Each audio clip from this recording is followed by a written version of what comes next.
Hello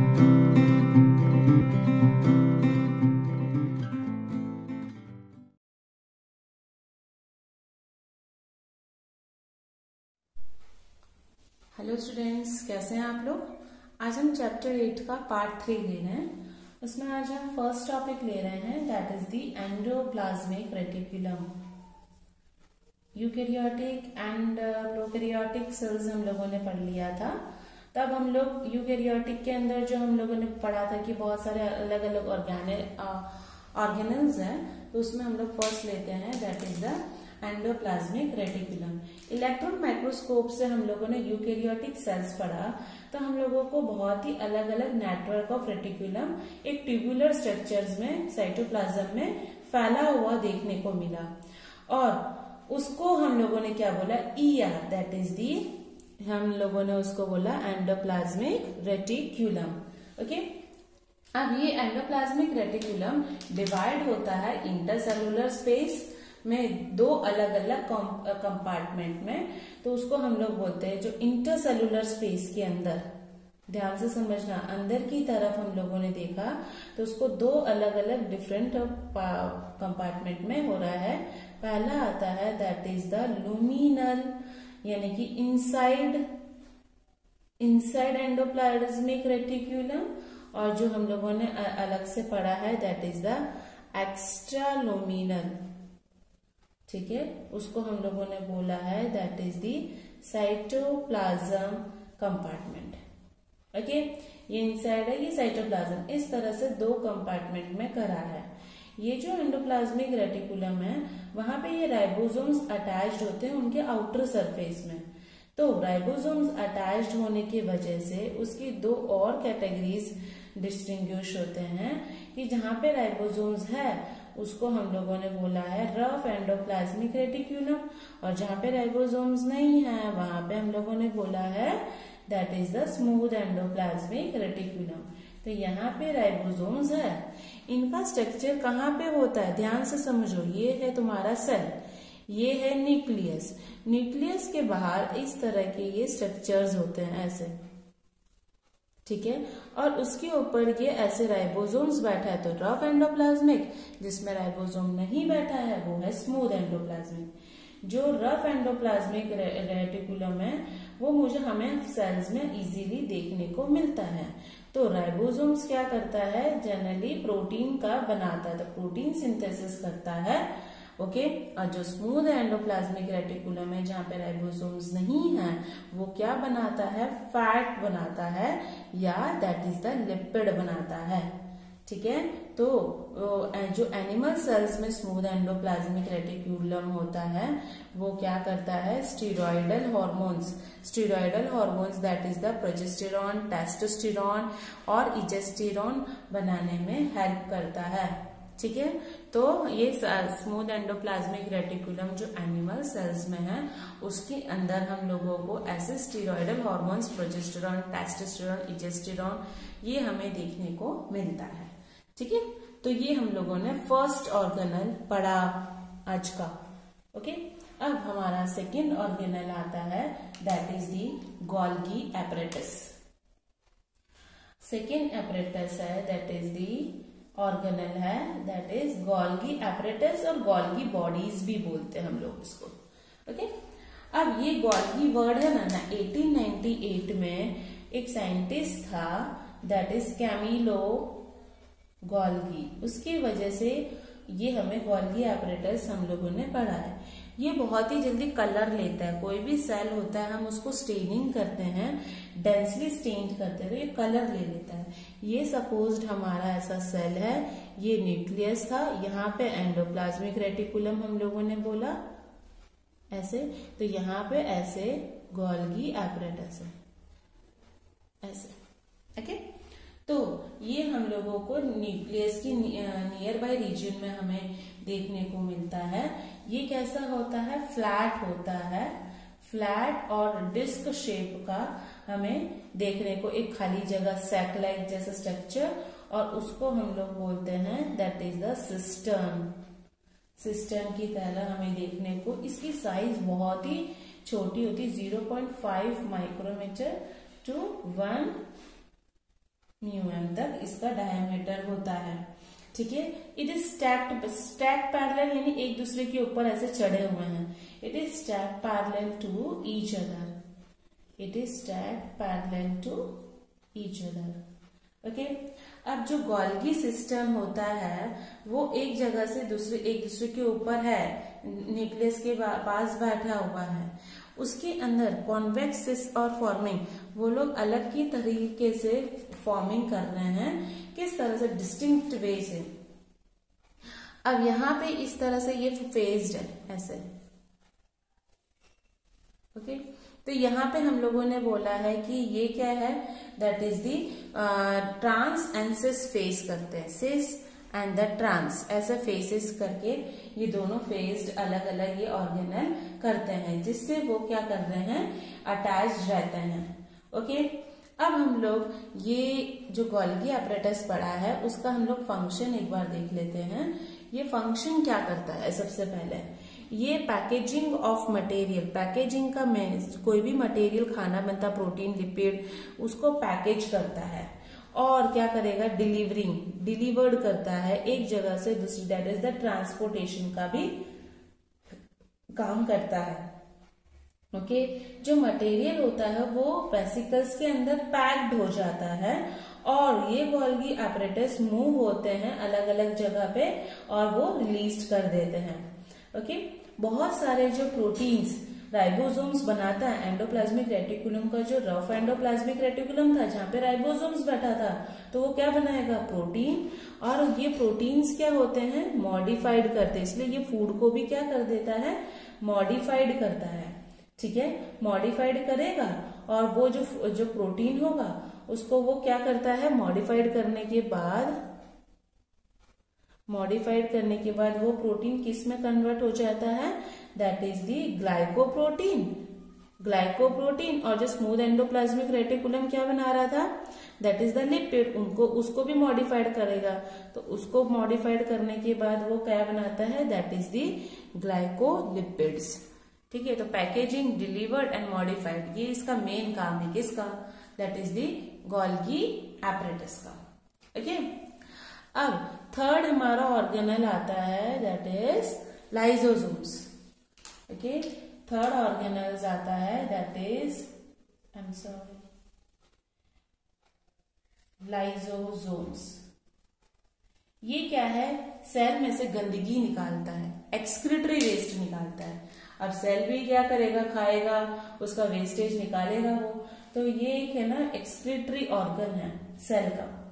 okay, ये एक ऐसा है कि वो ऐसे मेम्ब्रेन बाउंड ऑर्गेनल है। एक मेम्ब्रेन ने उसको बाउंड करके रखा है, कवर करके रखा है, और form by the process of packaging in the Golgi apparatus। अब यहाँ पे लाइसोसोम्स वेसिकल्स होते हैं, छोटे छोटे ऐसे वेसिकल्स अंदर प्रेजेंट होते हैं, जो हम लोगों को almost all the types of हाइड्रोलाइट, उसके अंदर कौन है? उसके अंदर बहुत सारे हाइड्रोलाइटिक एंजाइम्स है। हाइड्रोलाइटिक यानी कि दैट इज द ब्रेकडाउन। बहुत सारे हाइड्रोलाइटिक एंजाइम्स है। कौन से एंजाइम हो सकते हैं? That is lipases, proteases, carbohydrases. तो ये सब ये क्या करेंगे? ये लिपिड को तोड़ेगा, ये प्रोटीन को तोड़ेगा। तो इस तरह से ये क्या करता है? ब्रेक डाउन करता है एक एसिडिक पीएच में। और वो ये सारे एंजाइम्स हेल्प करते हैं कैपेबल ऑफ डाइजेस्टिंग, वो हेल्प करते हैं, डाइजेस्ट करते हैं किसको? That is the carbohydrates. ठीक है, proteins, lipids and nucleic acid, इस सबको ये हेल्प करते हैं। ओके, अब हमारा फोर्थ आता है, दैट इज वैक्यूल्स। ये भी क्या है? एक मेम्ब्रेन बाउंड सरफेस है। हम लोगों को यहाँ पे ये न्यूक्लियस दिख रहा है, ये हमारा वैक्यूल है। इस तरह से ये ऑर्गन हमें साइटोप्लाज्म में मेम्ब्रेन बाउंड सरफेस में देखते हैं। इसके अंदर, इस वैक्यूल के अंदर क्या क्या होता है? वाटर सैप होता है, एक्सक्रीटरी प्रोडक्ट होता है, that is the urea, ammonia, ये सब जो हम लोग पढ़ते हैं वो एक्सक्रीटरी प्रोडक्ट है। और अदर मटेरियल जो सेल को यूजफुल नहीं होता है वो होता है। जो वैक्यूल है वो एक सिंगल लेयर से क्या है, सिंगल लेयर से बाउंड है। तो ये जो लेयर से बाउंड है उसको बोला है टोनोप्लास्ट, ठीक है, जिससे वो कवर्ड है। प्लांट सेल में जो सपोज मैंने ये सेल बनाया है, प्लांट सेल में 90% एरिया कवर करता है। एनिमल सेल बनाती हूँ तो ये है न्यूक्लियस, ये है वैक्यूल, तो थोड़ा छोटा सा वैक्यूल होता है, पर प्लांट में मुझे वैक्यूल बड़ा दिखेगा। करीबन 90% एरिया सेल का कवर कर देता है वैक्यूल, ठीक है। ये जो टोनोप्लास्ट होता है वो क्या करता है, transport of number of ions transport करने में हेल्प करता है वैक्यूल में, और एक कॉन्सेंट्रेशन देता है वैक्यूल को साइटोप्लाज्म में। हमने अमीबा नाम का जो ऑर्गेनिज्म पढ़ा था उसके अंदर भी एक ऐसा वैक्यूल था, और उस वैक्यूल का नाम है that is the contractile vacuole. उसका नाम था कॉन्ट्रैक्टाइल वैक्यूल, और वो हेल्प करता था एक्सक्रीशन प्रोसेस करने के लिए, ठीक है। बहुत सारे प्रोटिस्टा में भी मुझे ये ऐसा वैक्यूल देखने को मिला है, उसको हम लोगों ने बोला है that is the fruit vacuoles, जो हेल्प करता है फूड को एनगल्फ कर देता है, निगल जाता है। तो ऐसे ये वैक्यूल भी हम लोगों ने पढ़ा था बेटा, ठीक है। अब हमारा नेक्स्ट ऑर्गेनल आता है that is the mitochondria, okay.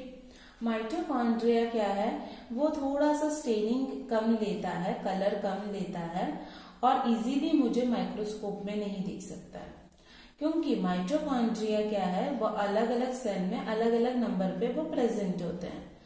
In the terms of shape और साइज हम लोग उसकी बात करते हैं कि वो एक सॉसेज का, यानी कि वो सॉसेज शेप का देखने को, सिलेंड्रिकल शेप में देखने को मिलता है, और उसका डायमीटर है 0.2 to 1 म्यूएम, उसका एवरेज साइज है, और उसकी जो लेंथ है वो 1 to 4.1 म्यूएम उसकी साइज है। जो हर एक पूरा माइटोकॉन्ड्रिया होता है वो एक डबल लेयर स्ट्रक्चर से प्रेजेंट है, जो इनर लेयर है उसको उन्होंने बोला हुआ है वो इस तरह से इनका प्रेजेंट है,